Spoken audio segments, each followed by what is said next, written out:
All, welcome back to my channel. எல்லாரும் எப்படி இருக்கீங்க? வீடியோஸே இப்பெல்லாம் பாத்தீங்கன்னா 10 days ஒன்ஸ் தான் வந்து போட்டுட்டு இருக்கேன். அட்லீஸ்ட் வீக்லி ஒன்ஸ் ஆச்சும் போடணும். பட் வந்து அப்படி இப்படின்ட்டு அப்படியே ஓடிட்டு இருக்கு.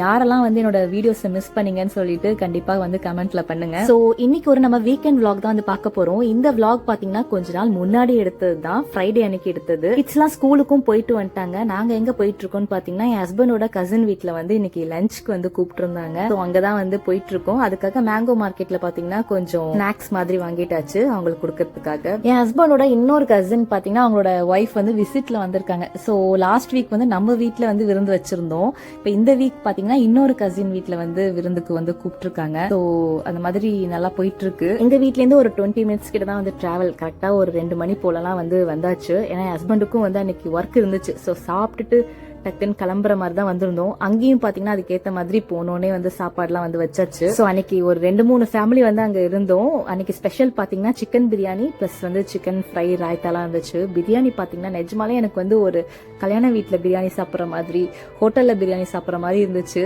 ரொம்ப டேஸ்டா இருந்துச்சு. அன்னைக்கு டே ஃபுல்லா அவங்களோட உட்காந்து கதை அடிச்சுட்டு நைட்டு வரைக்கும் அங்கேயே இருந்தாச்சு. அப்புறம் தான் வீட்டுக்கு கிளம்பி வந்தோம். மறுநாள் சாட்டர்டேவே பாத்தீங்கன்னா ஐலின் ஸ்கூல்ல வந்து ஓபன் ஹவுஸ் வச்சிருந்தாங்க. எக்ஸாம் முடிஞ்சு 2 weeks ஆச்சு. இப்பதான் ஓபன் ஹவுஸே வந்து வச்சிருக்காங்க. இன்னைக்குதான் வந்து பேப்பர்ஸும் கொடுப்பாங்க. சோ கொஞ்சம் ஈகரா தான் இருந்துச்சு என்ன மார்க்லாம் வாங்கியிருப்பாங்க அப்படின்னு சொல்லிட்டு. ஏன்னா அவங்களோட டேர்ம் 1 இதான் ஃபர்ஸ்ட் எக்ஸாம், ஒரு பெரிய எக்ஸாம் வந்து அவங்க கொடுத்துருக்கிறது. இதுக்கு முன்னாடி பாத்தீங்கன்னா பீரியாடிக் டெஸ்ட்னு சொல்லிட்டு அது வந்து கொஞ்சம் சிம்பிளா 1 lesson 2 lesson அப்படிதான் இருக்கும். இது பாத்தீங்கன்னா ஒரு 4-5 lessons அந்த மாதிரி இருக்கும். சோ இதுல எவ்வளவு எடுத்திருக்காங்க பார்க்க ரொம்ப ஆர்வமா இருந்துச்சு. இங்க வந்து ரேங்கிங் சிஸ்டம்லாம் கிடையாது. யார் என்ன ரேங்க் எடுத்திருக்காங்க கூட நமக்கு தெரியாது. வெறும் நம்ம புள்ளையோட மார்க் என்னவோ அது மட்டும் தான் தெரியும். அது வந்து ஒரு பிளஸ்னே வந்து சொல்லலாம். பட் இந்த ஸ்கூல்ல பாத்தீங்கன்னா டாப் 3 ஸ்டூடெண்ட்ஸோட போட்டோஸ் வந்து அங்க டிவில டிஸ்பிளே ஆயிட்டு இருந்துச்சு. அதுல நம்ம பிள்ளையோட போட்டோ வரலன்னு சொல்லி கொஞ்சம் வந்து வருத்தமா தான் இருந்துச்சு. என்ன இல்லைன்னு ஏன் நீ டாப் 3ல வரல அப்படின்ட்டு கேட்டேன். நெக்ஸ்ட் டைம் வரேன் அப்படின்ட்டு வந்து சொன்னாங்க. ஸோ பேப்பர்லாம் கலெக்ட் பண்ணிட்டு ரொம்ப வந்து அப்ரிஷியேட் தான் பண்ணாங்க. நல்லா மார்க்ஸ்லாம் வாங்கியிருக்காங்க அப்படின்னு சொல்லிட்டு. அப்புறம் ரொம்ப ஒபீடியண்டா சைலண்டா இருப்பாங்க, கேட்குற கொஸ்டின்ஸ்க்குலாம் ஆன்சர்லாம் பண்ணுவாங்க அப்படின்னு சொல்லி நல்ல விதமா தான் வந்து சொன்னாங்க. சரின்னு சொல்லிட்டு நெக்ஸ்ட் குசலோட கிளாஸ்க்கு போலான்னு சொல்லிட்டு அவங்களோட டிபார்ட்மெண்ட்குள்ள போயாச்சு. குசலுக்குமே பெருசா ஒன்னும் சொல்ல, அவனுக்கு 3 எக்ஸாம் தான். சோ அந்த பேப்பர் காமிச்சாங்க, கொடுத்தாங்க, பார்த்துட்டு வாங்கிட்டு சைன் போட்டுட்டு கிளம்பியாச்சு. அப்புறம் வீட்டுக்கு வந்துட்டு தான் வந்து செக் பண்ணிட்டு இருந்தேன். ஒரு சப்ஜெக்ட்ல பார்த்து தான் வந்து ஃபுல் மார்க் இருந்துச்சு. மற்ற சப்ஜெக்ட்லாம் 1 மார்க் கம்மி, 2 மார்க் கம்மி அந்த மாதிரி தான். அப்பதான் நினைச்சேன் இந்த மாதிரி எடுத்தே வந்து டாப் 3க்குள்ள வரல. அப்ப அந்த கிட்ஸ்லாம் வந்து எந்த அளவுக்கு வந்து ப்ரிப்பேர் ஆயிருப்பாங்க அப்படின்ட்டு நினைச்சேன். பட் இருந்தாலும் வந்து நான் ரொம்ப ஃபோர்ஸ்லாம் பண்ணிக்கல. நெக்ஸ்ட் டைம் ட்ரை பண்ணு அப்படின்ட்டு தான் வந்து சொன்னேன். ஏதோ இப்ப கிரேட் 1ங்கிறதுனால இந்த அளவுக்கு மார்க் எடுக்கிறாங்க. இன்னும் போகலாம் பாத்தீங்கன்னா படிப்புலாம் வந்து ரொம்ப கஷ்டமா தான் இருக்கும். அப்ப எந்த மாதிரி படிக்க போறாங்கன்ட்டு தெரியல. நான்லாம் பாத்தீங்கன்னா சின்ன வயசுல ரொம்ப சுமாரா தான் படிப்பேன். அதுக்கடுத்து ஒரு 5th அப்புறம் தான் பாத்தீங்கன்னா அந்த படிப்புல வந்து ஒரு இன்ட்ரெஸ்டே வந்துச்சு. அதுக்கடுத்து தான் வந்து நல்ல மார்க்ஸ் எல்லாம் வாங்கவே ஆரம்பிச்சேன்.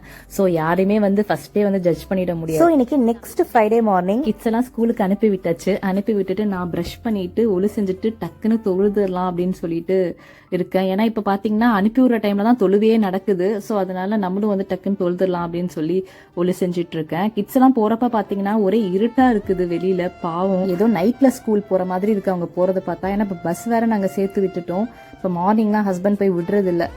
பஸ்ஸே பாத்தீங்கன்னா சேஞ்ச் பண்ணியாச்சு. சோ 6 மணிக்கெல்லாம் வந்து பஸ் வந்துருது. அதனால 5 மணிக்கெல்லாம் நான் ஏஞ்சி அவங்களை கிளப்ப வேண்டியதா இருக்கு. கொஞ்சம் கஷ்டமா தான் இருக்கு. தொழுதுட்டு உடனே பாத்தீங்கன்னா பிரேக்ஃபாஸ்ட் ஏதாச்சும் சிம்பிளா பண்ணிடுவோம்னு சொல்லிட்டு கிச்சனுக்குள்ள வந்துட்டேன். ஏன்னா எந்த அளவுக்கு சீக்கிரமா பண்ணி முடிக்கிறோமோ அந்த அளவுக்கு சீக்கிரமா போய் படுத்துடலாம்.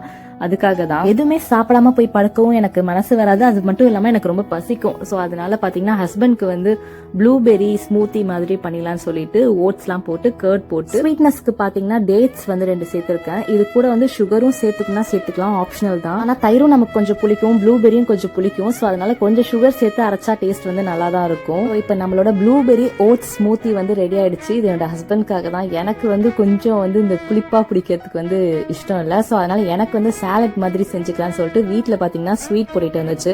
சோ அதை வந்து ஸ்டீம் பண்ணிடலாம் சொல்லி வச்சிட்டு இருக்கேன். தண்ணியில வேக வைக்கிறத விட இந்த மாதிரி ஸ்டீம் பண்ணா ஸ்வீட் பொட்டேட்டோட டேஸ்ட் வந்து இன்னும் நல்லா இருக்கு. சோ இது ஸ்டீம் ஆயிட்டு இருக்க நேரத்துல நம்ம மத்த ப்ராசஸ் எல்லாம் வந்து பண்ணிடலாம். இப்ப டைம் பாத்தீங்கன்னா 6:40 தான் ஆகுது. அதுக்குள்ளேயே நாங்க வந்து பிரேக்ஃபாஸ்ட் எல்லாம் வந்து சாப்பிட போறோம். சோ இந்த ஸ்கூலுக்கு ஏங்கிற சாக்குல பாத்தீங்கன்னா இவ்வளவு சீக்கிரம் வந்து பிரேக்ஃபாஸ்ட் எல்லாம் பண்ணி ஆகுது. இதே முன்னாடி எல்லாம் கிட்ஸ் ஸ்கூலுக்கு போறதுக்கு முன்னாடி 11 மணிக்கு 12 மணிக்கு ஏஞ்சி பிரேக்ஃபாஸ்ட் பண்ணுவேன். என்ன பண்றது, கல்யாணம் ஒன்று பண்ணிட்டா நம்ம மாறி தானே ஆகணும். ஸோ சாலட்காக பாத்தீங்கன்னா இந்த கேரட் குக்கும்பர் வந்து சாப் பண்ணிக்க போறேன். ஏன்னா இந்த கேரட்லாம் பொடியா வந்து கட் பண்றதுக்குலாம் டைம் ஆகும். எனக்கு வந்து டக்குன்னு வந்து வேலையை முடிக்கணும். ஸோ அதனால சாப்பர்ல போட்டு நல்லா இந்த கோல்ஸ்லா வந்து சாப்பிடுவோம்ல, அந்த மாதிரி நல்லா ஃபைனா வந்து சாப் ஆயிடும். இதுக்கு மெயினா பாத்தீங்கன்னா பீனட் இருந்தா சூப்பரா இருக்கும். ரோஸ்ட் பண்ணி அதையும் ஆட் பண்ணா செமையா இருக்கும். பட் வீட்டுல பாத்தீங்கன்னா பீனட் இல்ல.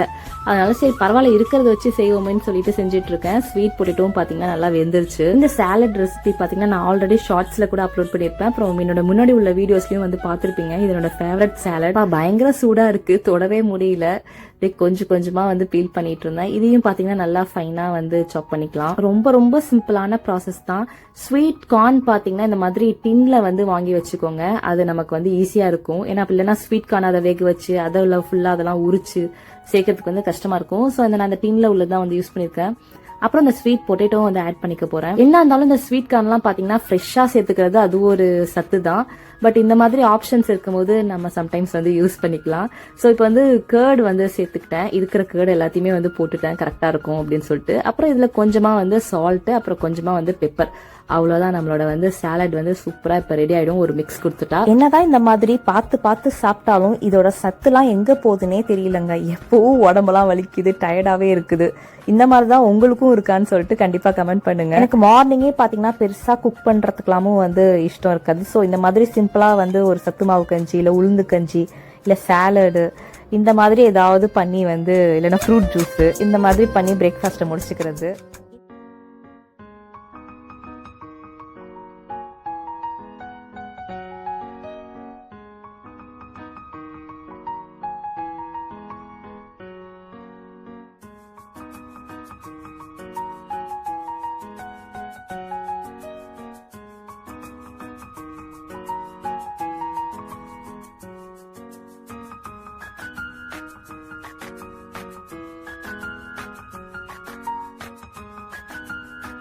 இன்னைக்கு ஃப்ரைடேங்கிறதுனால கிட்ஸ்லாம் பார்த்தீங்கன்னா சீக்கிரமாகவே வந்துடுவாங்க 11:30க்குலாம். இதுக்கு எதுக்கு ஸ்கூல் போகிறாங்கன்னே தெரியல. அழகாக லீவே விட்டுறலாம். அப்போ பார்த்தீங்கன்னா கிட்ஸ்லாம் வந்த பிறகு நானும் கிளம்பிட்டு என்னோட கிட்ஸ் அழைச்சிட்டு கீழே உள்ள மஸ்ஜித்தில் தொழுவு போகலான்னு சொல்லி கிளம்பியிருந்தோம். யூஸ்வலாக நான் வந்து போக மாட்டேன், வீட்டில் தான் வந்து தொழுவேன். பட் இன்னைக்கு என்னமோ தெரியல, சரி வாங்க போயிட்டு வரலான்னு சொல்லிட்டு கிளம்பியாச்சு. பட் இன்னைக்குன்னு பார்த்தீங்கன்னா என்னோட ஹஸ்பண்ட் ஊரில் இல்லை, அபுதாபி வரைக்கும் போயிருக்காங்க. அவங்க தான் யூஸ்வலாக சொல்லிகிட்டே இருப்பாங்க, அழகா கீழே மஸ்ஜித் இருக்குது, நீங்கள் தொழுவு வரலாம், வரமாட்டுக்கிறீங்க அப்படின்னு சொல்லிட்டு. பட் இன்னைக்கு தான் எனக்கு போகணும்னு தோணுச்சு. பட் அவங்க இல்லை இன்னைக்கு. நல்லா இருந்துச்சு ஒரு மாதிரி வந்து எல்லாரோடையும் சேர்ந்து தொழுறதுக்கு. நல்லா கூட்டமும் வந்துருச்சு, ஃபுல்லாகிடுச்சு மஸ்ஜிதே. அப்புறம் வீட்டுக்கும் வந்தாச்சு டைரக்டா. இனிமே தான் வந்து சமைக்கணும். கொஞ்சம் பசிக்க ஆரம்பிச்சிருச்சு இப்போவே.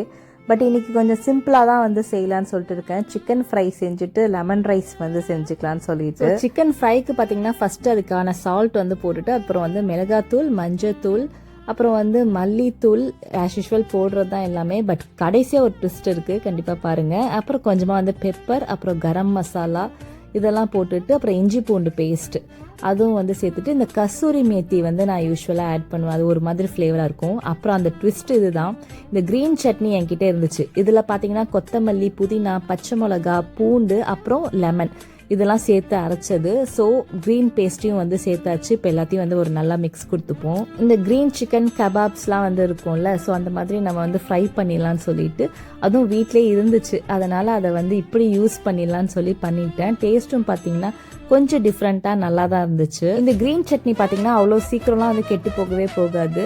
ஸோ இந்த மாதிரி நம்ம அரைச்சி வந்து நம்ம ஃப்ரீசரில் வந்து ஸ்டோர் பண்ணி வச்சுக்கலாம். ஸோ இந்த மாதிரி எதுலையாவது வந்து நம்ம யூஸ் பண்ணிக்கலாம், சாண்ட்விச்சில், சிக்கனில் இந்த மாதிரி யூஸ் பண்ணிக்கலாம். ஃப்ரை பண்ணும்போது அதோட ஃப்ளேவரே பார்த்தீங்கன்னா சூப்பராக இருந்துச்சு. ஏன்னா அதில் வந்து அந்த கசூரி மேத்திலாம் போட்டிருக்கோம்ல, அதோட ஃப்ளேவரே பார்த்தீங்கன்னா சூப்பராக இருந்துச்சு. சைடில் பார்த்தீங்கன்னா லெமன் ரைஸும் வந்து செஞ்சுட்டேன். ஸோ அப்படியே நானும் என் கிட்ஸும் பார்த்தீங்கன்னா டிவி பார்த்துட்டே சூப்பராக வந்து சாப்பிட்டாச்சு. நான் தான் மோஸ்ட் ஆஃப் பார்த்தீங்கன்னா 2 பேத்துக்கும் ஊட்டி விடுவேன் ஸ்கூல்லேருந்து வந்தால். அதனால் அவங்களுக்கு ஊட்டி விட்டுக்கிட்டே அப்படியே நானும் வந்து சைட் பை சைடு வந்து சாப்பிட்டுட்டு இருந்தேன். அப்புறம் ஈவினிங்காக பார்த்தீங்கன்னா நான் யூஸ்வலாக வாக்கிங் போவோம் இல்லையா, ஸோ இன்றைக்கி வந்து ஏன் நம்ம வாக்கிங்லேயே வந்து நம்மளோட அண்ணன் வீட்டுக்கு போகக்கூடாது அப்படின்னு சொல்லிட்டு வந்து தோணுச்சு. ஏன்னா என்னோட ஹஸ்பண்டும் இல்லை, எப்படி இருந்தாலும் அவங்க இருந்திருந்தா எங்களை எங்கேயாச்சும் வெளில கூப்பிட்டு போயிருப்பாங்க. ஸோ அவங்களும் இல்லை, அதனால கிட்ஸையும் அழைச்சிட்டு அப்படியே வாக்கிங்லேயே வந்து போயிட்டு இருந்தோம். ஒரு 15 to 20 மினிட்ஸ் கிட்ட ஆகும் என் வீட்டுக்கு போகிறதுக்கு. யூஸ்வலாக வாக்கிங்லலாம் வந்து போக மாட்டோம், காரில் தான் வந்து போவோம். பட் என் கிட்ஸும் வந்து ஆசைப்பட்டாங்க வாக்கிங்லேயே நம்ம போயிட்டு வரலாம் அப்படின்னு சொல்லிட்டு. ஸோ ஃபைனலாக வந்தாச்சு. என் பாபி கிட்டலாம் பார்த்தீங்கன்னா நான் இன்ஃபார்ம் பண்ணல, எப்படி இருந்தாலும் வீட்டில் தான் இருப்பாங்கன்ட்டு தெரியும். சரி அப்படியே போயிட்டு ஒரு சர்ப்ரைஸ் கொடுக்கலான்னு சொல்லிட்டு இன்ஃபார்ம் பண்ணாமலே வந்து போயாச்சு.